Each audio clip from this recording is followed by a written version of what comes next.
নমস্কার, আমি অয়ন। আকাশে মেঘের আনাগোনা সরিয়ে রৌদ্রোজ্জ্বল শরতের প্রবেশ ঘটেছে।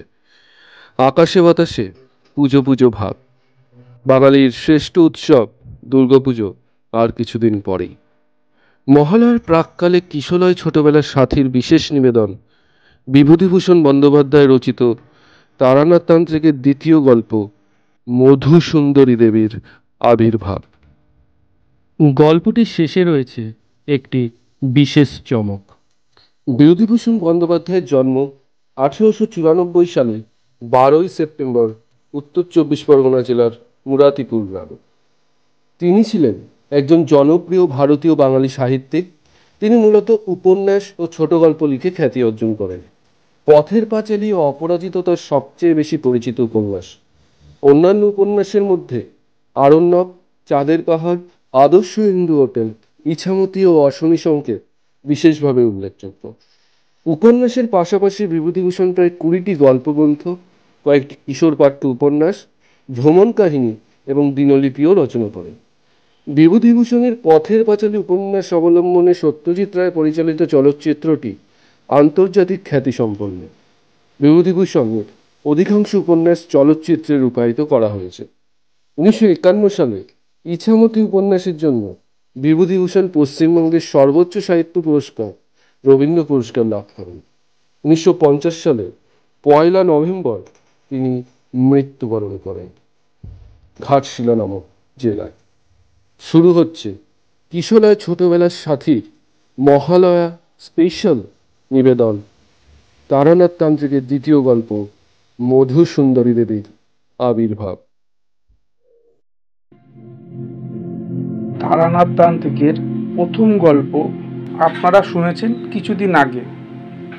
হয়তো অনেকে বিশ্বাস করেন নাই, সুতরাং তাহার দ্বিতীয় গল্প যে বিশ্বাস করবেন এমন আশা আমি করতে পারি না। কিন্তু এই দ্বিতীয় গল্পটি এমন অদ্ভুত যে সেটি শোনাবার লোভ সম্বরণ করা আমার পক্ষে দুঃসাধ্য। জগতে কি ঘটে না ঘটে তাহার কতটুকুই বা আমরা খবর রাখি। There are more things in heaven and earth, Horatio, ইত্যাদি ইত্যাদি। অতএব এই গল্পটি শুনিয়া যান এবং সম্পূর্ণ অসত্য বলিয়া ডিসমিস করিবার পূর্বে মহাকবির ওই বহুবার উদ্ধৃত সর্বজন পরিচিত অথচ গভীর উক্তিটি স্মরণ করিবেন, এই আমার অনুরোধ। তবে যিনি প্রকৃত দৃষ্ট এই স্থূল জগতের বাইরে অন্য কোনো সূক্ষ্ম জগৎ কিংবা ভূতপ্রেত কিংবা অন্য অশরীরী জীব, অপদেবতা উপদেবতার অস্তিত্বে আদৌ বিশ্বাস বাহস্য নহেন, তিনি এ গল্প না হয় নাই বা পড়িলেন। তা যা হোক, ভূমিকা রাখিয়া এখন গল্পটা বলি। সেদিন হাতে কোনো কাজকর্ম ছিল না। সন্ধ্যার পূর্বে মাঠ হইতে ফুটবল খেলা দেখিয়া ধর্মতলাতে ফিরতেছিলাম। মোহনবাগান হারিয়ে যাওয়াতে মনটা খুব একটা প্রফুল্ল ছিল না। কি আর করি, ধর্মতলার মোড় হইতে কাছে মটলেন তারানাথ জ্যোতিষীর বাড়ি চলে গেলাম। তারানাথ বাড়িতে একাই ছিল। আমায় বলল, এসো এসো, দেখা নেই বহুকাল, কি ব্যাপার? তা কিছুক্ষণ গল্প গুজবের পর উঠিতে যাইতেছি, এমন সময় ঘোর বৃষ্টি নামলো। তারানাথ আমার এরকম অবস্থায় উঠিতে দিল না। আমি দেখিলাম বৃষ্টি হঠাৎ থামিবে না। তারানাথকে বৈঠকখানায় গিয়ে বসলাম দুজনে। বৃষ্টির সময় মনে কেমন ধরনের নির্জনতা ভাব আসে একটা। বৃষ্টি না থাকিলে মনে হয় সহ শুদ্ধ লোক বুঝি আমার ঘরে আসিয়া ভিড় করিবে। কেহ না আসিলেও মনের ভাব এইরূপই থাকে, কিন্তু বৃষ্টি নামিলে মনে হয় এ বৃষ্টি মাথায় করিয়া কেউ আসিবে না। সুতরাং আমি আমার ঘরে একা। তারানাথেরও সেদিন মনে হইল এ শহরে আমি আর সে ছাড়া কোনো লোক আর নাই। সুতরাং মনের ভাব বদলাইয়া গেল। এদিকে সন্ধ্যাও নামিল। জীবনের অদ্ভুত ধরনের অভিজ্ঞতার কাহিনী বলিবার ও শুনিবার প্রবৃত্তি উভয় জাগিল। ঘোর বৃষ্টিমুখর আষাঢ় সন্ধ্যায় আমরা মোহনবাগানে শোচনীয় পরাজয় ল্যাংড়া আমের অতিরিক্ত সস্তা হবার ব্যাপার, চৌরঙ্গীর মোড়ে ও বেলাকার বাস দুর্ঘটনা প্রভৃতি নানারূপ কথা বলিতে বলিতে হঠাৎ কোনো এক সময় নারী প্রেমের প্রসঙ্গে আসিয়া পড়িলাম। তারানাথ বেশ বড় জ্যোতিষী ও তান্ত্রিক হইলেও সুখদেব যে নয় বা কোনো কালে ছিল না, এ কথা পূর্ব হইতেই তিনি বলে আছেন। আশা করি তাহা আপনারা ভোলেন নাই। নারীর সঙ্গে যে সে বহু মেলামেশা করিয়াছে, এ কথা বলাই বাহুল্য। সুতরাং তাহার মুখ হইতে এ বিষয়ে কিছু রসালো অভিজ্ঞতা শুনিব, এরূপ আশা করা আমার পক্ষে সম্পূর্ণভাবে স্বাভাবিক ছিল। কিন্তু তাহার পরিবর্তে সে এ সম্বন্ধে যে অসাধারণ অভিজ্ঞতাটা বর্ণনা করিল, তাহার জন্য বলিতেছি আদৌ প্রস্তুত ছিলাম না। আর একটা কথা, তারানাথকে দেখিয়া বা তার মুখের কথা শুনিয়া আমার মনে হইয়াছিল কি ঘোর দুঃখে সে মনে চাপিয়া লইয়া ঘুরে বেড়াইতেছে। অনেকবার তন্ত্রশাস্ত্রের কথাবার্তা বলিতে গিয়া কি যেন একটা বলি বলি করিয়াও সে আজও অবধি বলিতে পারে নাই। তারানাথ তান্ত্রিকের জীবনে অনেক কাহিনী সে আমার কাছে কেন কাহারও কাছেই বলে নাই। হয়তো সেগুলি ঠিক বলাবার কথাও নয়, কারণ সে কথা তাহার পক্ষে কষ্টকর স্মৃতির পুনরুদ্ধার মাত্র। তাছাড়া আমার মনে হয় লোকে সেসব গল্প বিশ্বাস করবে না। বলিলাম, জ্যোতিষী মশাই, এই সম্বন্ধে অভিজ্ঞতা নিশ্চয়ই আছে, তা কি বলেন? অভিজ্ঞতা একটাই আছে, এবং সেটা বড় মারাত্মক রকমের অদ্ভুত। প্রেম কাকে বলে বুঝেছিলাম সেবার, এখন কিন্তু সেটা স্বপ্ন বলে মনে হয়। শোনো তবে। আমি বাধা দিয়ে বললাম, কোনো ট্র্যাজিক গল্প বলবেন না তো? প্রথমে প্রেম হলো, মেয়েটির সঙ্গে সে মারা গেল, এই তো? ও ঢের শুনেছি। তারানাথ হাসিয়া বলল, ঢের শোনোনি? শোনো, কিন্তু বিশ্বাস যদি না করো তাও আমায় বলবে। এরকম গল্প বানিয়ে বলতে পারলে একজন গল্প লেখক হয়ে যেতুম যে। দু একজন নিতান্ত অন্তরঙ্গ বন্ধু ছাড়া এ কথা কারোর কাছে বলিনি। ঠিক এই সময় ভেতর বাড়ি থেকে চারি, তারানাথের মেয়ে, গরম চা ও দুখানি করিয়া পরোটা ও আলু ভাজা আনিল। চারি 10 বছর বয়সের মেয়ে, তারানাথের মতনই তার গায়ের রং উজ্জ্বল, মুখ চোখও মন্দ না। কাকাবাবু, লেসের কাপড়ের ছবিটা আনলেন না? চারির কাছে কথা দিয়ে রাখিয়াছিলাম, ধর্মতলার দোকান হইতে তাহার উল বোনার জন্য একটি ছবি ও প্যাটার্নের নকশা কিনিয়া দেব। বলিলাম, আজ ফুটবলের ভিড় ছিল, কাল এনে দেব। চারি দাঁড়াইয়া ছিল। তারানাথ বলিল, যা, তুই চলে যা, দুটো পান নিয়ে আয়। ছেলেপিলের সামনে সেসব গল্প। চাটা খেয়ে নাও, পরোটা খানা। না না না, ফেলতে পারবে না, ইয়ং ম্যান তোমরা এখন। খাওয়ার বেলা অমন, ওই বৃষ্টির জলে হাত ধুয়ে ফেলো। চা পানের পর তারানাথ বলতে আরম্ভ করিল, বীরভূমের শ্মশানের যে পাগলির অদ্ভুত কাণ্ড সেবার গল্প করেছিলাম, তার ওখান থেকে তো চলে এলাম সেই কাণ্ডের পরেই।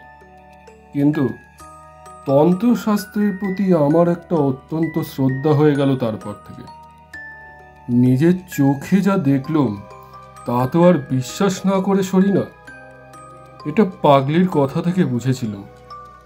পাগলি আমায় ইন্দ্রজাল দেখিয়েছিল নিম্নতন্ত্রের সাহায্যে, কিন্তু সে তো ব্ল্যাক ম্যাজিক ছাড়া উচ্চতন্ত্রের কথাও বলেছিল। ভাবলাম দেখি না কি আছে এর মধ্যে। গুঁড়ো খুঁজতে লাগলো। খুঁজলে কি হবে, ও পথের পথিকের দর্শন পাওয়া অত্যন্ত দুর্লভ। এই সময় বহু স্থান ঘুরে বেরিয়ে আমার দুটি মূল্যবান অভিজ্ঞতা হলো। প্রথম, ধনী জ্বালানো সাধুদের মধ্যে 99% জন ব্যবসাদার। ধর্ম জিনিসটা এদের কাছে একটা বেচা কেনার বস্তু। ক্রেতাকে ঠকাবার বিপুল কৌশল ও আয়োজন এদের আয়ত্তাধীনে। দ্বিতীয়, সাধারণ মানুষ অত্যন্ত বোকা, এদের ঠকানো খুব সহজ, বিশেষত ধর্মের ব্যাপারে। যাক ওসব কথা। আমি ধুনি জ্বালানো ব্যবসাদার সাধু অনেক দেখলুম, ইন্স্যুরেন্সের দালাল দেখলুম, দেবী ঔষধের মাদুলি বিক্রেতাকে দেখলুম, সাধু বেশি ভিক্ষুককে দেখলুম, সত্যিকার সাধু একটাও দেখলুম না। এই অবস্থায় বরাকর নদীর ধারে শালবনের মধ্যে একটি ক্ষুদ্র গ্রামের সীমায় এক মন্দিরে একদিন আশ্রয় নিয়েছি। শীতকাল, আমি বনের ডালপালা কুড়িয়ে আগুন করবার জোগাড় করতে যাচ্ছি। এমন সময় একজন শ্যামবর্ণ ঋজু ও দীর্ঘাকৃতি প্রৌঢ় সাধু দেখি একটা পুটলি বগলে মন্দিরে ঢুকছেন। আমি গিয়ে সাষ্টাঙ্গে প্রণাম করলাম। সাধুটি বেশ মিষ্টভাষী, বললেন, তুই যে দেখছি বড় ভক্ত, কি চাস এখানে? বাড়ি ছেড়ে দেখছি রাগ করে বেরিয়েছিস। আমি বিনীত প্রতিবাদের সুরে বলতে গেলুম, রাগ নয় বাবাজি, বৈরাগ্য। সাধুজি হেসে বললেন, ওহে ছোকরা, সাধু হব বললেই সাধু হওয়া যায় না। তোর মধ্যে ভোগের বাসনা এখনো পুরো মাত্রা রয়েছে। যা, সংসার ধর্ম করগে যা। মন্দির থেকে একটু দূরে ছাতিম গাছের তলায় সাধুর পঞ্চমুণ্ডির আসন, 5টি নর ও মুন্ড পেতে তৈরি। সাধু রাত্রে সেখানে নির্জনে সাধনা করেন, তাও দেখলাম। মনে ভারী শ্রদ্ধা হলো, সংকল্প করলুম এ মহাপুরুষকে ছেড়ে কোথাও যাচ্ছি না এবার। কিছুদিন লেগে রইলাম তার পিছনে। তার হোমের কাঠ ভেঙে এনে দিই, 3 মাইল দূরের কুসুমবনি বলে গ্রাম থেকে তার চাল ডাল কিনে আনি। গ্রামের সকল লোকের মুখে শুনলুম সাধুটি বড় একজন তান্ত্রিক, অনেক অদ্ভুত ক্রিয়াকলাপ তার আছে। তবে পাগলির কাছে যেতে লোকে যেমন আমায় ভয় দেখিয়েছিল, এখানেও তেমনই ভয় দেখালো। বলল, তান্ত্রিক সাধু সন্ন্যাসীদের বিশ্বাস করে না বেশি, ওরা সব পারে, একটু সাবধান হয়ে চলো, বিপদে পড়ে যাবে। শীঘ্রই ওদের কথা সত্যতা একদিন বুঝলুম। গভীর রাত্রিতে আমার ঘুম ভেঙে গিয়েছে। সেদিন শুক্লপক্ষের রাত্রি, বেশ ফুটফুটে জ্যোৎস্না। মন্দির থেকে ছাতিম গাছের দিকে চেয়ে দেখি সাধু বাবাজি কার সঙ্গে পঞ্চমুণ্ডির আসনে বসে কথা বলছেন। কৌতূহল হলো, এত রাত্রে কে এলো এই নির্জন নদী তীরের জঙ্গলের মধ্যে? কৌতূহল সামলাতে না পেরে এগিয়ে গেলাম। অল্প দূরে গিয়েই যা দেখলুম তাতে আর এগিয়ে যেতে সংকোচ বোধ হলো এবং সঙ্গে সঙ্গে রীতিমতো আশ্চর্য হয়ে গেলুম। সাধু বাবাজি এত রাত্রে একজন মেয়ে মানুষের সঙ্গে কথা বলছেন।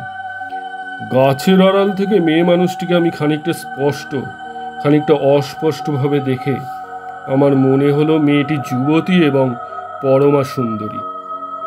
এত রাত্রে গুরুদেব কোনো মেয়ের সঙ্গে কথা বলছেন, সে মেয়েটি এলোই বা কেমন করে একা এই নির্জন জায়গায়? যাই হোক, আর বেশি দূর অগ্রসর হলেই ওরা আমায় টের পাবে। মনে কেমন ভয়ও হলো। সেদিন চলে এলো। তার পরদিন রাত্রে আমি ঘুমলাম না। গভীর রাত্রে উঠে পা টিপে টিপে বাইরে গিয়ে গাছের আড়াল থেকে উঁকি মেরে দেখি কাল রাতের সে মানুষটি আজও এসেছে। ভোর হবার কিছু আগে পর্যন্ত আমি সেদিন গাছের আড়ালে রইলাম দাঁড়িয়ে। ফর্সা হবার লক্ষণ হচ্ছে দেখে আর সাহস হলো না। মন্দিরে গিয়ে নিজের বিছানায় শুয়ে ঘুমিয়ে পড়লাম। পরদিন রাত্রেও আবার অবিকল তাই। একদিন আরেকটা জিনিস লক্ষ্য করলাম, যে মেয়ে মানুষটির সঙ্গে কথা হচ্ছে তার পরনের বস্ত্রাদি বড় অদ্ভুত ধরনের। সে যে কোন দেশের বস্ত্র পরেছে সেটা না শাড়ি, না ঘাগরা, না জাপানি কিমোনো, না মেয়েদের গাউন। অজানা যদিও ভারী চমৎকার মানিয়েছেও বটে। সেদিন আরও একটা কথা আমার মনে হলো, মেয়ে মানুষটি যেই হোক, সে জানে আমি রোজ গাছের আড়ালে দাঁড়িয়ে দাঁড়িয়ে ওর দিকে চেয়ে থাকি। কি করে আমার এই কথা মনে হলো তা আমি বলতে পারবো না, কিন্তু এই কথা আবছাভাবে আমার মনের মধ্যে উদয় হওয়ার সঙ্গে সঙ্গে মনে কেমন একটু ভয়ও হলো। সরে পড়ি বাবা, দরকার কি আমার এইসবের মধ্যে থেকে? কিন্তু পরদিন রাত্রে এক সময় আর শুয়ে থাকতে পারলাম না নিশ্চিন্ত মনে, উঠে যেতেই হলো। সেদিন আরেকটি জিনিস লক্ষ্য করলাম, মেয়ে মানুষটি যখন থাকে তখন এক ধরনের খুব মৃদু সুগন্ধ যেন বাতাসে পাওয়া যায়। এ কদিনও এই গন্ধটা পেয়েছি, কিন্তু ভেবেছিলুম কোনো বন্য ফুলের গন্ধ হয়তো। আজ বেশ মনে হলো এই গন্ধের সঙ্গে ওই মেয়েটির উপস্থিতির একটা সম্বন্ধ বর্তমান। এই রকম চলল আরো দিন 10-12। তারপরে সাধুর ডাক এলো বড়াকন্যা কোটারমার এক গাড়োয়ালি জমিদার বাড়িতে কি শান্তি সস্তায়ন করার জন্য। সাধুজি প্রথমে যেতে রাজি হননি। দুদিন তাদের লোক ফিরে গিয়েছিল, কিন্তু তৃতীয়বারে জমিদারের ছোট ভাই নিজে পালকি নিয়ে এসে সাধুগণে খোসামত করে নিয়ে গেলেন। মনে ভাবলাম এ আর কিছু নয়, সাধুজি সেই মেয়েটিকে ছেড়ে একটি রাত্রিও বাইরে কাটাতে রাজি নন।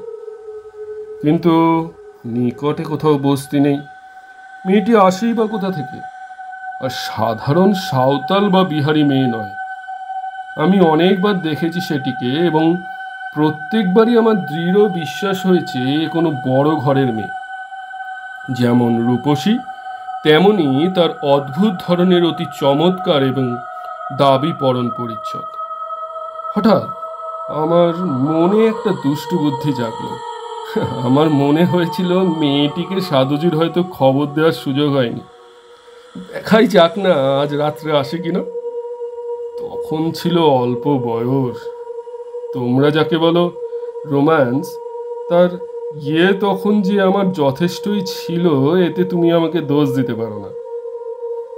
নির্দিষ্ট সময়ের কিছু আগে রাত্রে সেদিন আমি নিজেই গিয়ে পঞ্চমুণ্ডির আসনে বসে রইলাম, মনে ভয়ানক কৌতূহল। দেখি আজ মেয়েটি আসে কিনা। কেউ কোনো দিকে নেই, নির্জন রাত্রি। মনে একটু ভয়ও হলো। এ ধরনের কাজ কখনো করিনি, কোনো হাঙ্গামায় না আবার পড়ে যাই। তখন আমি অপরিণত বুদ্ধির নির্বোধ যুবক মাত্র। তখন খুনাক করেও যদি জানতাম অজ্ঞাতসারে কি ব্যাপারের সম্মুখীন হতে চলেছি, তবে কি আর ছাতিমতলায় এখন পঞ্চমুণ্ডির আসনে বসতে যাই? তার নয়, ও আমার অদৃষ্টের লিপি। সে রাত্রির যে আমার জীবনে আজও মেটেনি।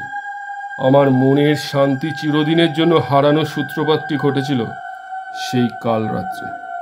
তা কি আর তখন বুঝেছিলাম? যাক, ও কথা। রাত ক্রমে গভীর হলো। পূব দিকের গাছপালার আড়াল থেকে চাঁদ উঠতে লাগলো একটু একটু করে। আমার ডাইনেই বরাকর নদী, দুই পারেই শিলাখণ্ড ছড়ানো, তার উপর জ্যোৎস্না এসে পড়ল। সেই নদীর পাড়েই ছাতিমতলা ও পঞ্চমুণ্ডির আসন, আমি যেখানে বসে আছি। আমার বাঁ দিকে খানিকটা ফাঁকা ঘাসের মাঠ, তারপর শালবন শুরু হয়েছে। হঠাৎ সামনের দিকে চেয়ে আমি চমকে উঠলাম। আমার সামনে সে মেয়েটি কখন এসে দাঁড়িয়েছে এমন নিঃশব্দে, এমন অতর্কিতভাবে যে আমি একেবারেই কিছু টের পাইনি।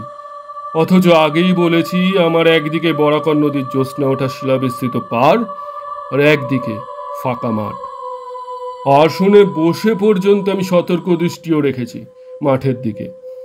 নদীর দিক থেকে আমার কাছে কারো আসা সম্ভব নয়, মাঠের দিক থেকে কেউ এলে আমার দৃষ্টি এড়ানোর কথা নয়। মেয়েটি যেখানে দাঁড়িয়ে সেখানে আধ সেকেন্ড আগেও কেউ ছিল না আমি জানি। আধ সেকেন্ড পরেই সেখানে জলজ্যান্ত একটি রূপসী মেয়ের আবির্ভাব আমার কাছে সম্পূর্ণ ইন্দ্রজালের মতো ঠেকলো বলেই আমি চমকে উঠলাম। সঙ্গে সঙ্গে সেই মৃদু মধুর সুগন্ধ। আমার সারা দেহ মন অবশ আচ্ছন্ন হয়ে উঠল। আমার জ্ঞানও বোধ হয় ছিল তারপর আর 1 সেকেন্ড। তারপরে কি ঘটল আমি আর কিছুই জানি না। যখন আমার আবার জ্ঞান ফিরে এলো তখন ভোর হয়েছে। উঠে দেখি সারা রাত সেই পঞ্চমুণ্ডির আসনেই আমি অজ্ঞান হয়ে পড়েছিলাম। নৈশ শীতল বায়ুতে বাইরে সারা রাত পড়ে থাকার দরুন গায়ে ব্যথা হয়েছে, গলা ভার হয়েছে। উঠে ধীরে ধীরে মন্দিরে চলে এলুম। এসে আবার শুয়ে পড়লাম। আমার মনে হলো আমার জ্বর হবে, শরীর এত খারাপ। পরদিন সারাদিন কিছু না খেয়ে শুয়েই রইলাম, আর কেবলই কাল রাত্রের কথাটা ভাবতে লাগলাম। মেয়েটি কে? কি করে অমন নিঃশব্দে অতর্কিত ওখানে এলো? এ তো একেবারে অসম্ভব। অসামান্য রূপসী যে মেয়েটি অজ্ঞান হয়ে পড়বার পূর্বই কয়েক সেকেন্ডের মধ্যেই তা আমি দেখে নিয়েছিলাম। আমি অজ্ঞান হয়ে পড়লামই বা কেন, এরও তো কোনো যুক্তিসঙ্গত কারণ খুঁজে পেলাম না। অথচ সেই কথা নিয়ে মনের মধ্যে তোলপাড় করাও সারাদিন আমায় খুঁজল না। বিকেলের দিকে সাধু বাবাজি গাড়োয়ালি জমিদার বাড়ি থেকে ফিরলেন। আমার জন্য লাড্ডু, কচৌরি এবং একটা মোটা সুতি চাদর এনেছেন। তার নিজের জন্য জমিদার বাড়ি থেকে ভালো একখানা পশমি আলোয়ান দিয়েছে। আমায় বললেন, শুয়ে কেন? ওঠো, জিনিসগুলো রেখে দাও। অতি কষ্টে উঠে সাধুর হাত থেকে পুটলিটা নিলাম। তিনি আমার দিকে চেয়ে বললেন, কি হয়েছে? অসুখ বিসুখ নাকি? কিছু জবাব দিলাম না। সাধু স্নান করতে গেলেন এবং এসে জমিদার বাড়ির কাণ্ড কিরকম তারই সবিস্তারে বর্ণনা করতে লাগলেন। আমায় বললেন, তোমার কি হয়েছে বলো তো? অমন মন মরা ভাব কেন? বাড়ির জন্য মন কেমন করছে বুঝি? বলছি তো, তোমরা ছেলে ছোকরা এ পথে কি নামলেই নামা যায় রে বাপু। বড় কঠিন পথ। সেই রাত্রে আমার খুব জ্বর এলো। কতদিন ঠিক জানি না, অজ্ঞান অচৈতন্য রইলাম। জ্ঞান হলেই দেখতাম সাধু শিয়রে বসে আছেন। বোধহয় তারই সেবা যত্নে এবং দয়ায় সেবার ক্রমে সেরে উঠলাম। সেরে উঠে একদিন গাছতলায় বসেছি দুপুরের পরে। সাধু বললেন, ছেলে ছোকরা কিনা কি কাণ্ডটা বাঁধিয়েছিলে বাপু। এবার তো বাঁচতে না, অতি কষ্টে বাঁচাতে হয়েছে। আচ্ছা বাপু, পঞ্চমুণ্ডির আসনে কি জন্য গিয়েছিলে সেদিন রাতে? আমি তো অবাক। কি করে জানলেন ইনি? আমি তো কোনো কথাই বলিনি। হঠাৎ আমার সন্দেহ হলো সেই অদ্ভুত মেয়েটির সঙ্গে নিশ্চয়ই সাধুর ফিরে এসে দেখা হয়েছে। সেই বলেছে। আমাকে চুপ করে থাকতে দেখে তিনি বললেন, ভাবছো কি করে জানলাম? আরে বাপু, কতটুকুই বা তোমরা বোঝো, আর কতটুকুই বা তোমরা জানো। তোমাদের দেখে দয়া হয়। ভয়ে ভয়ে বললাম, আপনি জানলেন কি করে?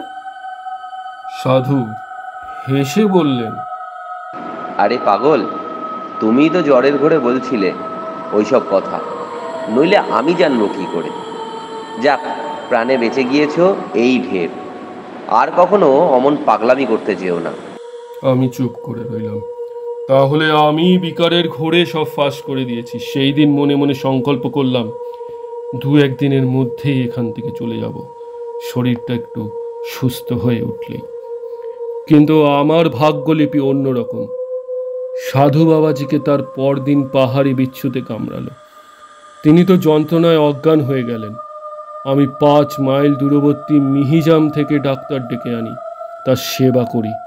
দিনরাত জেগে 3 দিন পরে তাকে সারিয়ে তুলি। দিন 10 পরে আমি একদিন বললুম, সাধুজি, আমি আজ চলে যেতে চাই। সাধু বিস্মিত হয়ে বললেন, চলে যাবে? কোথায়? এখানে থেকেই বা কি হবে? আমার তো কিছু হচ্ছে না। নিচে বসে থাকা আর মন্দিরের প্রসাদে ভাগ বসানো। দুটি পেটের ভাতের লোভে আমি তো এখানে বসে নেই। সাধুজি চুপ করে গেলেন। তখন কোনো কথা বললেন না। সন্ধ্যার কিছু আগে আমার ডেকে তিনি কাছে বসালেন। বললেন, ভেবেছিলাম তোমায় এ পথে নামাবো না, কিন্তু তুমি দুঃখিত হয়ে চলে যাচ্ছ, সেটা বড় কষ্টের বিষয় হবে আমার পক্ষে। তুমি আমার যথেষ্ট উপকার করেছো, নিজের ছেলের মতো সেবা করেছো। তোমাকে কিছু দিতে চাই। একটা কথা তার আগে বলি, তোমার সাহস আছে তো? আগে হ্যাঁ, এর আগেও আমি বীরভূমের এক শ্মশানে তন্ত্র সাধনা করেছি। তারপর আমি সেই শ্মশানের পাগলি ও তার অদ্ভুত ক্রিয়াকলাপের কথা বললাম। এতদিন পরে আজ প্রথম সাধুকে পাগলির কথা বললাম। সাধু অবাক হয়ে বললেন যে, সে পাগলিকে তুমি চেনো? আরে সে যে অতি সাংঘাতিক মেয়ে মানুষ। তুমি তার হাত থেকে যে অত সহজে উদ্ধার পেয়েছো, সে কেবল তোমার পূর্বজন্মের পুণ্য। ওর নাম মাতু পাগলি, মাতঙ্গিনী। ও নিম্ন শ্রেণীর তন্ত্রে ভয়ানকভাবে সিদ্ধ। ওর সংস্পর্শে কি পড়েছিলে? কি সর্বনাশ! ওকে আমরা পর্যন্ত ভয় করে চলি। কিরকম জানো? যেমন লোকে খ্যাপা শিয়াল, কুকুর কি গোখরো সাপকে দেখলে ভয় করে, তেমনি ও সেই জাতীয়। অসাধারণ ক্ষমতা ওর নিম্নতন্ত্রের। ওর ইতিহাস বড় অদ্ভুত। সে একদিন বলবো। কতদিন ওর সঙ্গে ছিলে? প্রায় 2 মাস। ওর সঙ্গে যখন ছিলে তখন কিছু কিছু অধিকার তুমি পেয়েছো। তোমাকে আমি মন্ত্র দেব, কিন্তু তুমি যুবক, তোমার মনের ভাব আমি জানি। তুমি কি জন্য রাত্রে পঞ্চমুণ্ডির আসনে গিয়েছিলে বলো তো? আমি লজ্জায় মাথা নিচু করে রইলাম।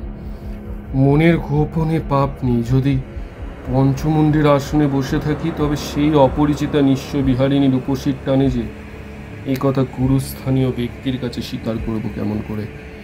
সেই দিন সাধু অতি অদ্ভুত গোপনীয় কথা আমায় বললেন। কিন্তু একটা কথা তুমি জানো না, সেটা আগে বলি। তুমি সেদিন যাকে রাত্রে ছাতিমতলায় বসে দেখেছিলে, তিনি তোমার আমার মতন দেহধারী মানুষ নন। শুনে তো আমার গা শিউরে উঠল। দেহধারী জীব নয়? বলে কি রে বাবা? তবে কি ভূত পেতনি নাকি? সাধুজি বললেন, তোমায় একথা বলতাম না যদি না শুনতাম যে তুমি মাতু পাগলির সঙ্গে ছিলে। আচ্ছা শুনে যাও। আমার গুরুদেব ছিলেন কালিকানন্দন ব্রহ্মচারী। হুগলি জেলার জেজুর গ্রামে তার মঠ ছিল। মস্ত বড় সাধক ছিলেন। কুলার্ণব আর মহাডামর এই 2 শ্রেষ্ঠ তন্ত্রে তার সমান অধিকার ছিল। মহাডামর তন্ত্রের একটি নিম্ন শাখার নাম ভূতডামর।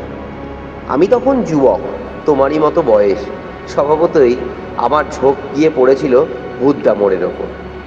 গুরুদেব আমার মনের গতি বুঝতে পেরে ওপর থেকে ফেরাবার যথেষ্ট চেষ্টা করেছিলেন, কিন্তু তা কি হয়? অদৃষ্ট লিপি। তবে আর কে বলেছে কাকে? এই তোমার যেমন। ও পথ থেকে ফেরাতে চেষ্টা করেছিলেন কেন?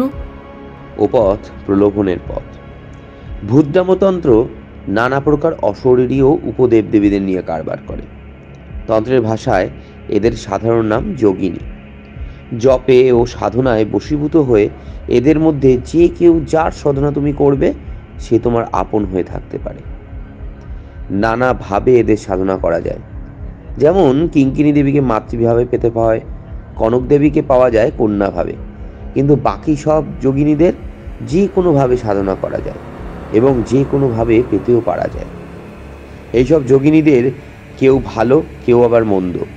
এদের জাতি নেই, বিচার নেই, ধর্ম নেই, কোনো গণ্ডি বা বাধ্যবাধকতার মধ্যে এরা আবদ্ধ নন। ভূতডামরে এই সাধনার ব্যাপারে বলে দেওয়া আছে।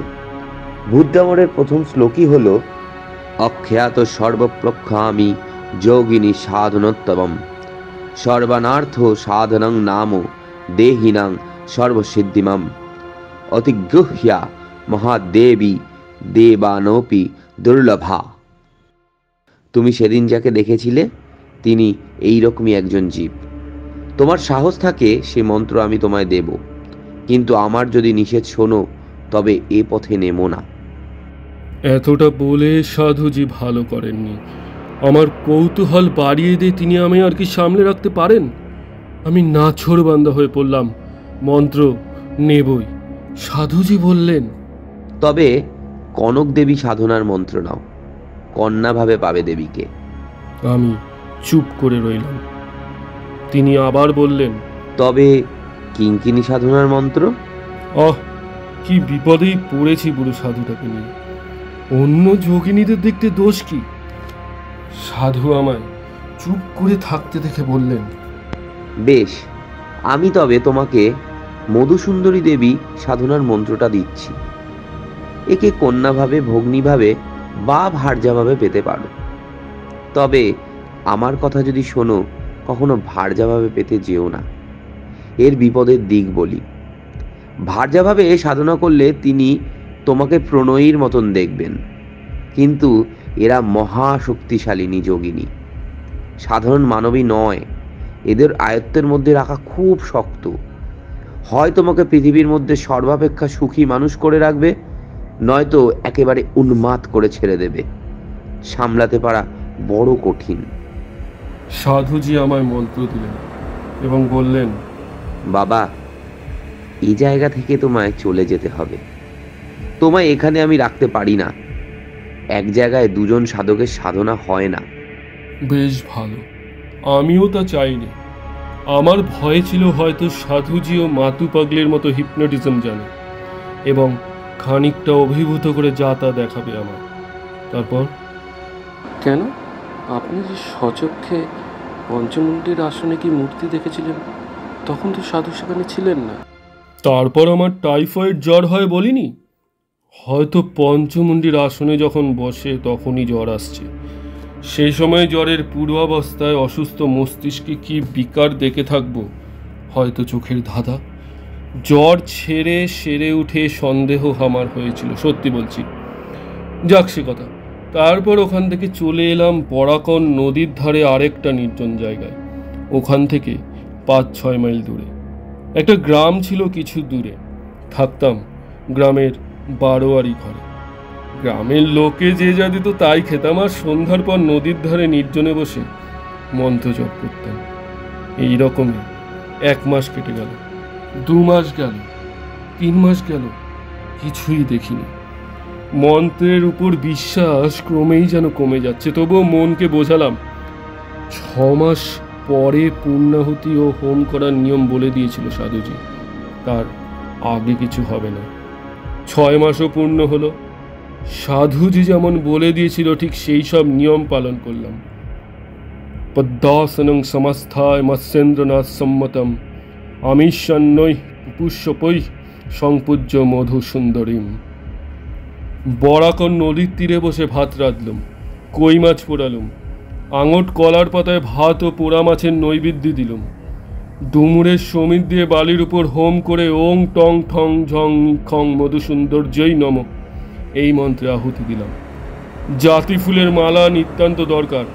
কত দূর থেকে খুঁজে জাতি ফুলের মালা এনেছিলাম। তার মালা ও চন্দন আলাদা কলার পাতায় রেখে দেবীর উদ্দেশ্যে নিবেদন করে ধ্যানে বসলাম। সারা রাত কেটে গেল। কিছু দেখলেন? কাকস্য পরিবেদনা। ঘি, চন্দন, মিষ্টি কিনতে কেবল কতগুলো পয়সা শ্রাদ্ধ হয়ে গেল। ধ্যান, জপ, হোমে কিছুই ফল ফলল না। রাগ করে টান মেরে সব নৈবেদ্য ফেলে দিলাম নদীর জলে। বেটা সাধু বিষম ঠকিয়েছে। কোনো ব্যাটার কোনো ক্ষমতা নেই, যেমন মাতু পাগলি তেমনই এ সাধু। তন্ত্রতন্ত্র সব বাজে। খানিকটা হিপনোটিজম জানে, তার বলে মূর্খ গ্রাম্য লোককে ঠকিয়ে খায়। এসব ভাবি বটে, জবটা কিন্তু ছাড়তে পারিনি। অভ্যেস মতো করেই যায়। ওটা যেন একটা বদ অভ্যেসে দাঁড়িয়ে গিয়েছিল। এভাবে আরো মাস 4-5 কেটে গেল। একদিন সন্ধ্যার পরেই, রাত তখন হয়েছে সবে 8 ঘন্টাও হয়নি, আমি একটা গাছের তলায় বসে জপ করছি। অন্ধকার হলেও খুব ঘন হয়নি তখন। হঠাৎ তীব্র কস্তুরীর গন্ধ অনুভব করলাম বাতাসে। বেশ মন দিয়ে শুনে যাও, এক বর্ণ মিথ্যে বলিনি। যা যা হলো একটার পর আরেকটা বলছি, মন দিয়ে শোনো। কস্তুরীর গন্ধটা যখন সেকেন্ড 4-5 পেয়েছি তখন আমার সেদিকে মন গেল। ভাবলুম, এ দেখছি অবিকল কস্তুরীর গন্ধ। পাহাড় অঙ্গলে কত সুন্দর অজানা বনফুলি আছে। তারপরই আমার মনে হলো আমার পেছনে, অর্থাৎ যে গাছটার তলায় বসেছিলাম তার গুড়ির আড়ালে কে একজন এসে দাঁড়িয়েছে। আমি পেছন থেকে দেখতে পাচ্ছি না বটে, কিন্তু অনেক সময় লোকের উপস্থিতি চোখে না দেখেও এভাবে ধরা যায়। আমার সমস্ত ইন্দ্রিয় তখন যেন অতিমাত্রায় সজাগ ও সতর্ক হয়ে উঠেছে। বাতাস যেন বন্ধ হয়ে গেল। সমস্ত শরীর দিয়ে যেন গরম আগুনের হলকা বেরোচ্ছে মনে হলো। আবার অজ্ঞান হয়ে যাব নাকি ভয় হলো মনে। ঠিক সেই সময় আমার সামনে দেখলাম একটি মেয়ে দাঁড়িয়ে। 5 সেকেন্ড আগেও তিনি সেখানে ছিলেন না। ঠিক সেই পঞ্চমুণ্ডির আসনে বসার রাত্রে সে অভিজ্ঞতার পুনরাবৃত্তি। কিন্তু এবার মনে মনে দৃঢ় সংকল্প করলাম, জ্ঞান হারাবো না কখনোই। মেয়েটি দেখি ভ্রুকুটির সঙ্গে আমার দিকে চেয়ে রয়েছে। নিজের চোখে এমনি এক মূর্তি আপনি দেখলেন? আমার কথায় হয়তো একটু অবিশ্বাসের গন্ধ পাইয়াছিল তাহানাথ। উগ্র প্রতিবাদে সুরে সে বলিল, নিজের চোখে, সুস্থ শরীরে বিশ্বাস করো আর না করো সে আলাদা কথা, কিন্তু যা দেখেছি তাকে মিথ্যে বলতে পারবো না। কিরকম দেখলেন? কেমন চেহারা? ভারী রূপসী যদি বলি কিছুই বলা হলো না। মধু সুন্দরী দেবী ধ্যানে আছে। উদাত ভানু প্রতীকাশা বিদ্যুৎপুঞ্জ নিভাসতি নীলাম্বর পরিধানা মদবিহল লোচনা অনালঙ্কার শোভাঢ্যা কস্তুরী গন্ধ মোদিতা কোমলাঙ্গিং শের মুখিং পিনোত্তুঙ্গ পয়োধরম। অবিকল সেই মূর্তি। তখন বুঝলাম মেয়ে দেবদেবীর ধ্যান মন গড়া কথা নয়। সাধুকে প্রত্যক্ষ না করলে এমন বর্ণনা দেওয়া যায় না। আপনি কোন কথা বললেন? কথা? আমার চেতনা তখন লোপ পাবার মতো হয়েছে, তো কথা বলছি। পাগল তুমি? সে তেজ সহ্য করা আমার কর্ম। সাধারণ মানবীর মতো তার কোনো জায়গাই নয়। ওই যে বলেছে মদ বিহ্বল লোচনা, ওরে বাবা, সে চোখের কি ভাব! ত্রিভুবন জয় হয় সে চোখের চাউনিতে। বর্ণনা রাখুন, কি হলো সেটা বলুন। কথাবার্তা যা হয়েছিল সব বলার দরকার নেই। মোটের উপর সেই থেকে মধুসুন্দরী দেবী প্রতি রাত্রে আমায় দেখা দিতেন। নদী তীরের সেই নির্জন জায়গায় তাকে চেয়েছিলাম প্রিয়ারূপে। বলাই বাহুল্য, সাধুর কথা কে শোনে। তখন শীতকাল, বরাকর নদীর জল কম হয়েছে অনেক। জলের ধারে জলজ লিলি গাছ শুকিয়ে হলদে হয়ে এসেছে। আগে যেখানে জল ছিল সেখানে বালির উপর অভ্রকণা জ্যোৎস্না রাত্রে চকচক করে। বরাকর নদীর দুপারে শালবন পাতা ঝরিয়ে দিচ্ছে। আকাশ রোজ নীল, রাত্রে শুক্লপক্ষের জ্যোৎস্নার বড় মনোরম সভা। সেই সময় থেকে 3টি মাস দেবী প্রতি রাত্রে দেখা দিতেন। সত্যিকার বাঁচা বেঁচেছিলাম ওই 3 মাস। এসব কথাও বলা এখন আমার পক্ষে বেদনাদায়ক। কত বেদনাদায়ক তুমি জানো না। আমার জীবনের যা সর্বশ্রেষ্ঠ আনন্দ তা পেয়েছিলাম ওই 3 মাসে। দেবী বটে, মানুষের সাধ্য নেই অমন ভালোবাসা, অমন নিবিড় বন্ধুত্ব দান করা। সে এক স্বর্গীয় দান। সে তুমি বুঝবে না, তোমায় কি বোঝাবো? তুমি আমায় অবিশ্বাস করবে, মিথ্যেবাদী, না হয় পাগল ভাববে। হয়তো ভাবছো এতক্ষণ। তুমি কেন, আমার স্ত্রী আমার কথা বিশ্বাস করে না। আমার তান্ত্রিক সাধু পাগল করে দিয়েছিল গুণজ্ঞান করে। কিন্তু সে সুখের প্রকৃতি ভীষণ তেজস্কর নিধিরার মতো। আমাকে তার নেশা দিনে দিনে কেমন যেন অপ্রকৃতিস্থ করে দিতে লাগলো। কিছু ভালো লাগে না। কেবল মনে হয় কখন সন্ধ্যা নামবে বরাকর নদীর শালবনে, কখন দেবী মধুসুন্দরী নায়িকার বেশে আসবেন। সারা রাত্রি কোথা দিয়ে কেটে যাবে স্বপ্নের মতো, নেশার ঘোরের মতো। আকাশ, নক্ষত্র, দিক বিদিকের জ্ঞান লুপ্ত হয়ে যাবে কয়েক প্রহরের জন্য। কয়েক প্রহরের জন্য সময় স্থির হয়ে নিশ্চয় হয়ে স্তানুর মতো অচলে থেমে থাকবে বরাকর নদী তীরের বনপ্রাঙ্গণে। একদিন ঘটল বিপদ। একটি সাঁওতালি মেয়ে রোজ নদীর ঘাটে জল নিতে আসে। সুঠাম তার দেহের গঠন, নিকটের বস্তিতে তার বাড়ি। অনেক দিন থেকে তাকে দেখছি, সেও আমায় দেখছে। সেদিন সে জল নিয়ে ফিরে যাচ্ছে। আমায় তাদের বাঁকা বাংলায় বলল, ছেলে হয়ে হয়ে মরে যায়, তার মাদুলি আছে তোমার কাছে সাধু বাবা? এমনভাবে করুণ সুরে বলল, আমার মনে দয়া হলো। মাদুলি দিতে জানি এ কথা বলিনি, তবে তার সঙ্গে কিছুক্ষণ গল্প করেছিলাম।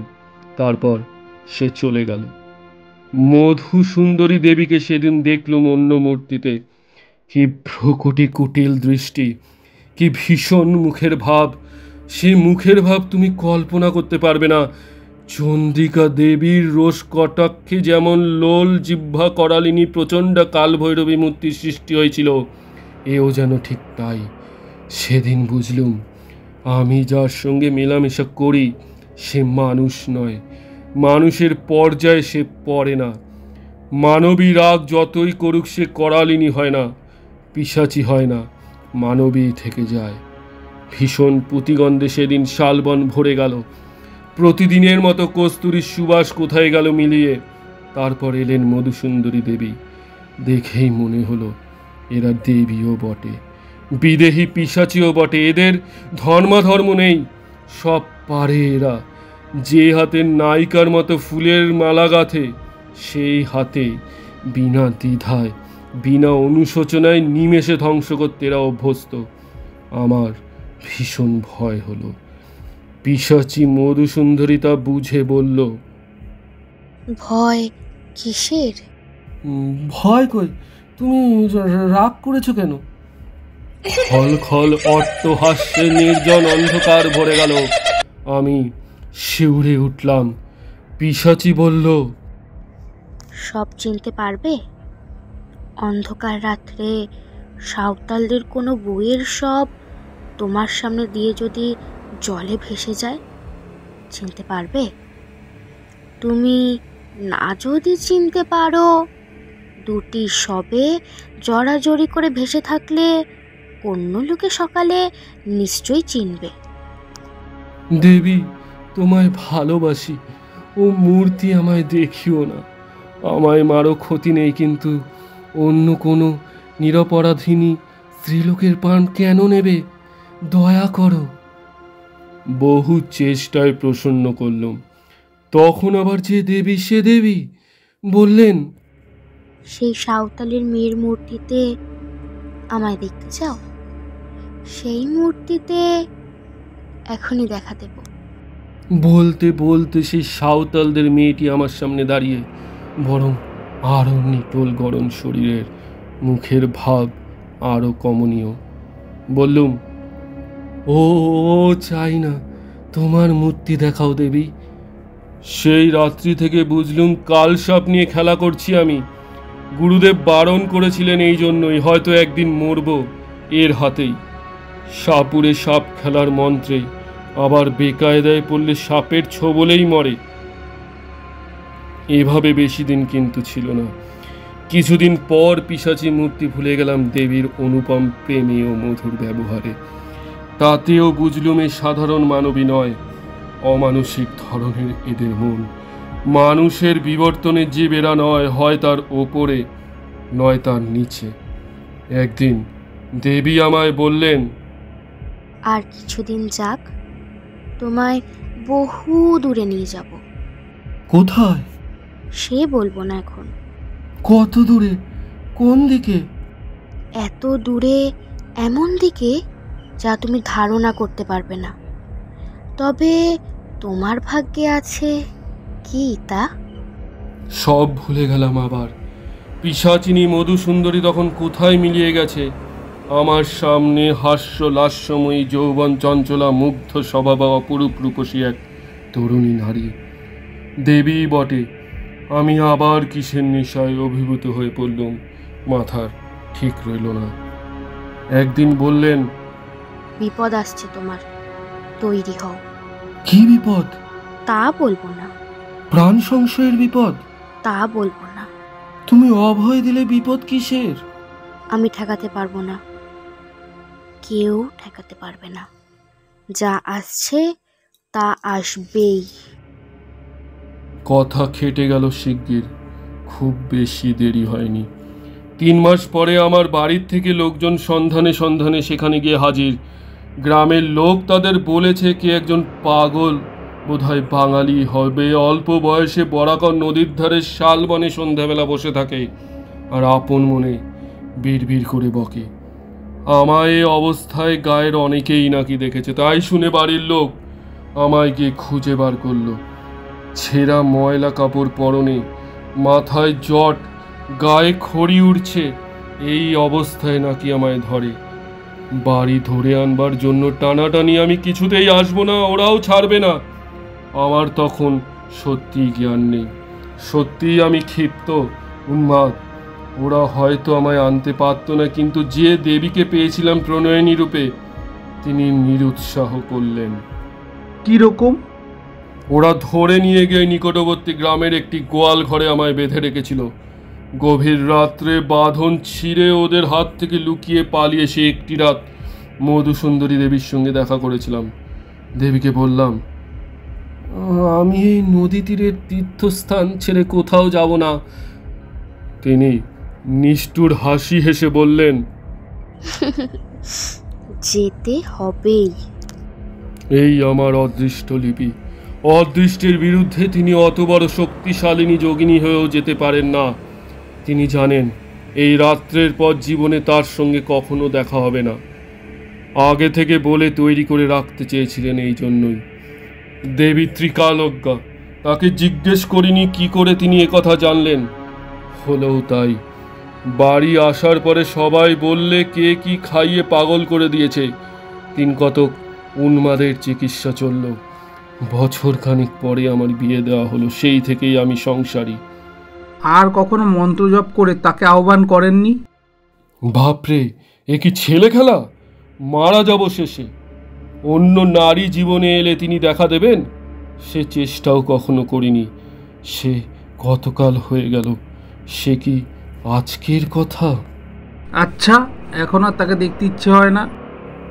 ইচ্ছে হয় না কে বলেছে? বললাম তো, ওই 3 মাসই বেঁচেছিলাম। দেবী এসেছিলেন মানুষই হয়ে। এদিকে সরৈশ্বর্য শালিনী শক্তিরূপিণী যোগিনী, তেজের কাছে ঘেঁষা যায় না। অথচ কি মানবী হয়ে যেতেন তখন, ধরা দিতেন আমায়। প্রিয়ার মতো আসতেন কাছে। অমনি মিষ্টি, অমনি ঠোঁট ফুলিয়ে মাঝে মাঝে অভিমান। বরাকন নদীর ধারে শালবন রাত্রির পর রাত্রি তার মধুর হাসিতে জ্যোৎস্নার মতো উজ্জ্বল হয়ে উঠত। এমনই কত রাত ধরে। এক এক সময় ভ্রম হতো তিনি সত্যই মানুষই হবেন। বিদায় নিয়ে যাবার সেই রাত্রিতে বললেন, নদী তীরের এই 3 মাসের জীবন আমিও কি ভুলবো ভেবেছ?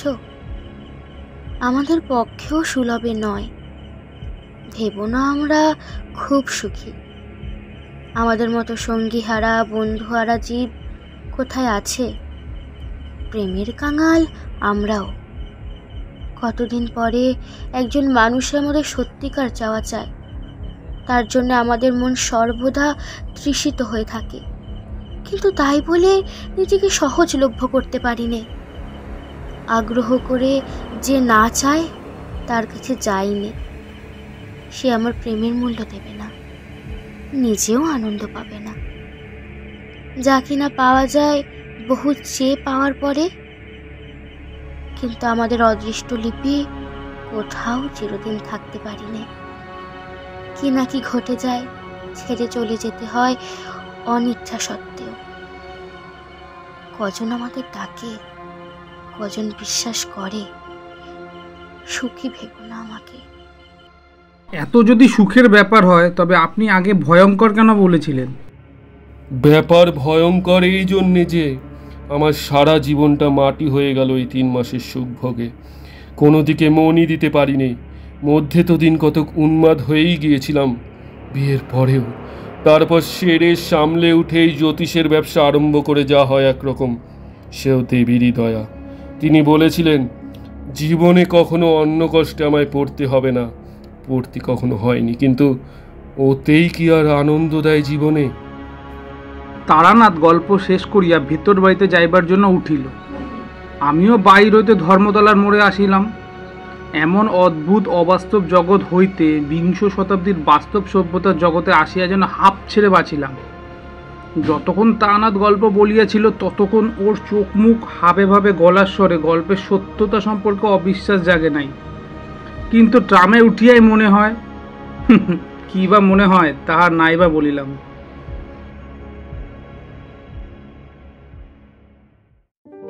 শুনছিলেন মধুসুন্দরী দেবীর আবির্ভাব। রচনা বিভূতিভূষণ বন্দ্যোপাধ্যায়। তারানাথ তান্ত্রিকের ভূমিকায় আমি অয়ন। গল্পের কথক অশ্বিনী চরিত্রে আমি অঙ্কিত। নমস্কার। সাধুর চরিত্রে আমি শুভজিৎ। নমস্কার। মধুসুন্দরী দেবীর চরিত্রে আমি স্নেহা। সাঁওতালি মেয়ের চরিত্রে আমি শ্রেয়সী। চারের চরিত্রে আমি মৌসুমী। শব্দগ্রহণ, সঙ্গীত সংযোজন এবং পরিচালনায় আমি অয়ন। পোস্টার ডিজাইনে আমি নিজেদের গল্প পাঠান ডেসক্রিপশনে দেওয়া আমাদের মেল আইডিতে। আমাদের সাথে জুড়ে থাকুন ফেসবুক এবং ইনস্টাগ্রামেও, লিংক ডেসক্রিপশনে। আমাদের হোয়াটসঅ্যাপ চ্যানেলের লিংক দেওয়া আছে। ধন্যবাদ, সাথে থাকবেন। আরও অনেক রহস্য, ভৌতিক, কৌতুক, অলৌকিক গল্প আপনাদের আমরা শোনাবার জন্য প্রস্তুত। পুজো উপলক্ষে কিছু বিশেষ নিবেদন আপনাদের আমরা করতে চলেছি। দেখা হবে আগামী গল্পে। আজকের মতো বিদায়।